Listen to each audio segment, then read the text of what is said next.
In 2016, T.Y. Hilton was robbed. He led the NFL in receiving yards with 1,448 yards. Now, this wasn't some down year for wide receivers. There were a lot of great wide receivers in their prime in 2016. Julio Jones, Antonio Bryant, Odell Beckham Jr., Jordy Nelson, go look that up, and Larry Fitzgerald, all in their primes. And T.Y. Hilton beat them all in receiving yards. Now, T.Y. Hilton not getting an All-Pro nod might have cost him being in the conversation for the Hall of Fame. Now, if I'm being completely honest, I don't think T.Y. Hilton is a Hall of Famer.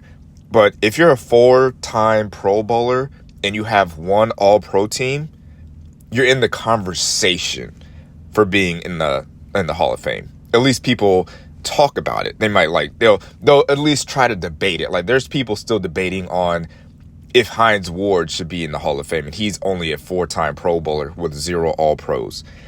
Now, the reason I say T.Y. Hilton was robbed of his All-Pro team in 2016 was the last time a wide receiver led the league in yards and was not first-team All-Pro was 2018. That was Julio Jones. He had 1,677 yards, but he was a second-team All-Pro. Now, the last wide receiver to lead the league in yards and not be first or second-team All-Pro was in 2000. Torrey Holt, he had 1,600 yards, didn't make any All-Pro team. T.Y. Hilton led the league in yards, didn't make any All-Pro team, which is a travesty.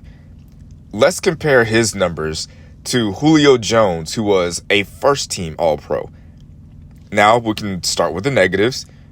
T.Y. Hilton had 5 games under 50 yards. In comparison, Julio Jones had 4 games under 40 yards. Now, they both had 4 games for over 125 yards, which is very impressive. And they both had 6 touchdowns.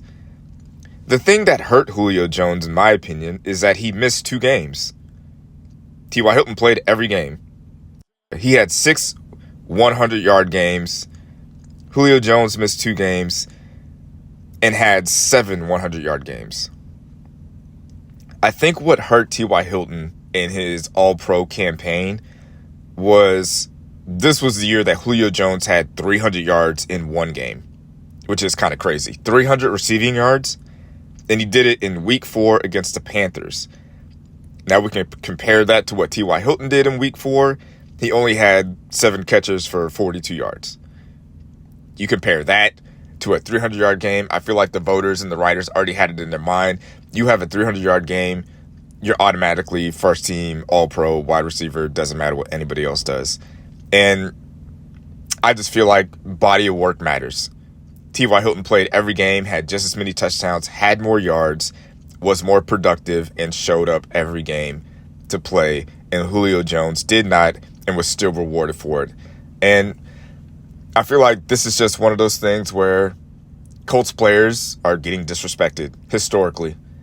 I'm not saying T.Y. Hilton is an all-time wide receiver, but he should have an All-Pro first team by his name. Make sure you guys check back in every Monday, 7 in the morning. We're doing Colts content.